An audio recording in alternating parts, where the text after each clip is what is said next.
What's up, everybody? So I know that I promised today that we would have another video on signings we've made, aka undrafted free agent coverage, but I felt like I haven't properly wrapped up the draft and the splashes we made, so here it is. Today we'll be wrapping up this year's draft era by simply grading it. I'm really sorry if you were looking forward to that undrafted free agency video. I just thought that we needed to get this done first, and I will be posting it either tomorrow or the day after tomorrow. So make sure to subscribe, like, comment, do all that fancy stuff. Make sure to click the notification bell so you're able to, be alerted when I do post the undrafted free agent video, because I know a lot of people are excited for that. But let's go ahead and not talk too much and kick this off by going over the first pick of the New Orleans Saints 2020 NFL Draft. That's round 1, pick 24, center/guard, Cesar Ruiz.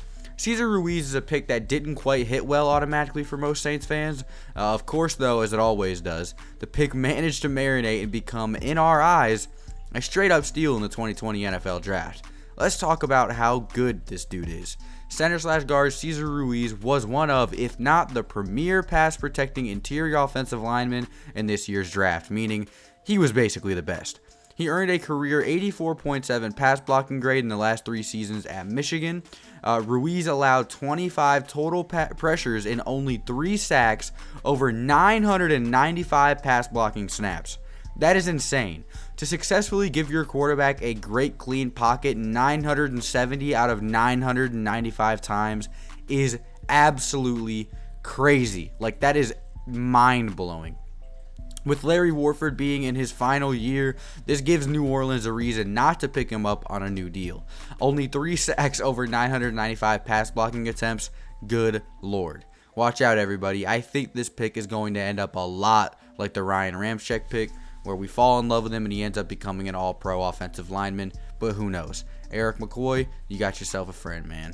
Since Cesar Ruiz was strictly best player available and not at all an immediate need, it wasn't an immediate need. We could have rolled with Larry Warford, but this is still an improvement. I'll give this pick a B+. He will definitely help the Saints interior, but wasn't exactly the best pick on the board needs-wise. I do believe he was BPA and will actually benefit us a ton. Let's move on to the next pick. The next pick, we have round 3, pick number 74. The New Orleans Saints selected linebacker Zack Baun. New Orleans traded number 88 and a 2021 third-round selection of the Cleveland Browns for picks 74 and 244. We selected Zack Baun with that 74th pick.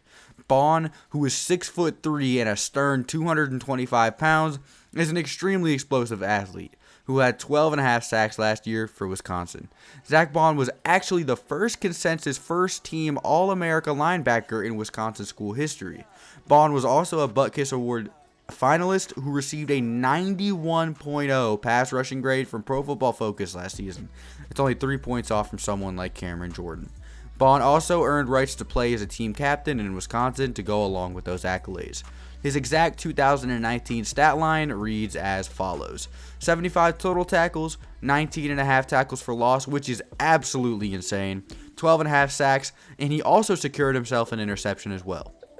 Baun is a fantastic choice at linebacker that, before the news of his diluted sample broke, was a first round prospect along with Patrick Queen and Kenneth Murray. I think that his whole diluted sample incident was extremely misunderstood. From my knowledge and a lot of people at the Combine's knowledge, a lot of athletes were getting diluted samples because they wanted to appear bigger than they were and were drinking an absolute ton of water to make sure that they weighed more when they stepped on the scale at weigh-in, and apparently Zack Baun was one of the people who fell victim to that, but teams just decided not to take the chance, so he fell. An explosive tool for Dennis Allen fell right into the New Orleans Saints' lap in round 3. He was an edge rusher, mainly. He still played covers linebacker during games, though, and will be used as a linebacker for New Orleans. When asked linebacker or edge referring to Baun, Peyton said linebacker. That filled the Saints' biggest need at a seriously fantastic value. I think this was an A+ pick. A first-round linebacker in the third. How could I not give this an A+. Man, that is absolutely insane. Let's move on to the next pick. The next pick, we have round 3, pick 105. The New Orleans Saints selected tight end Adam Trautman from Dayton.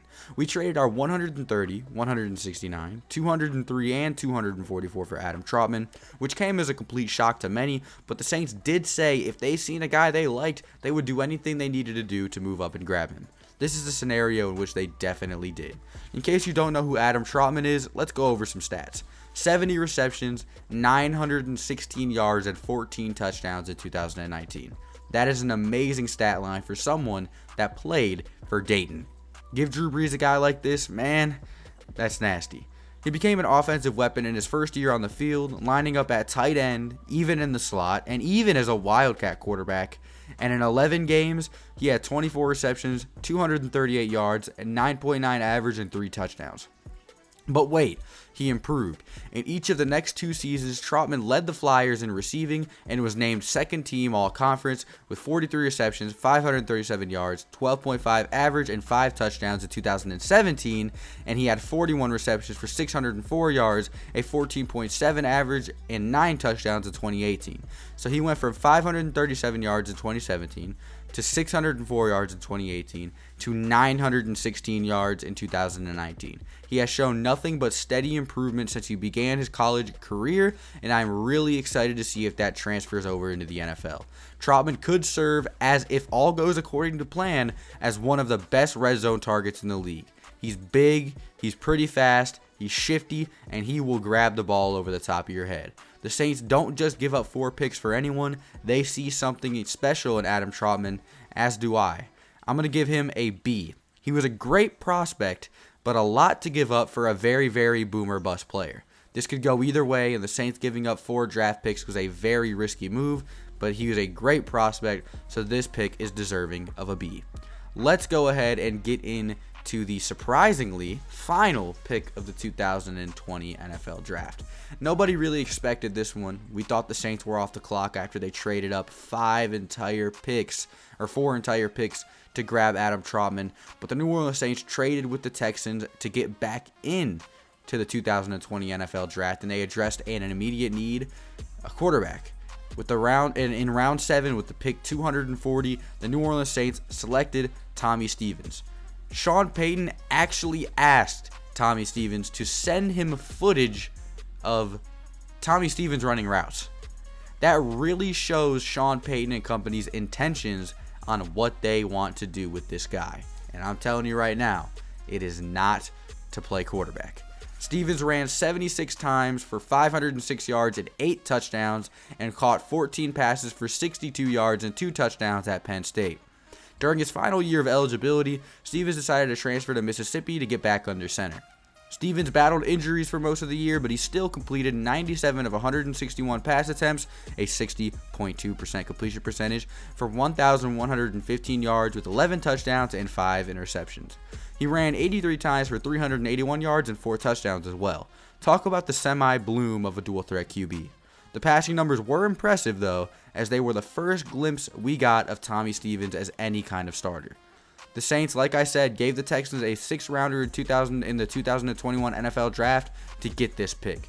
The Saints are reportedly planning on having Taysom Hill take over for Drew Brees, and Stevens could end up taking over for Hill. He's a similar type of Swiss Army knife player who reportedly impressed scouts at workouts earlier this offseason. I'm going to give this one a B-. This pick gives the Saints that 3rd quarterback they needed in the depth chart, but it also gives Sean Payton another extremely interesting prospect that could have a similar impact as Taysom Hill.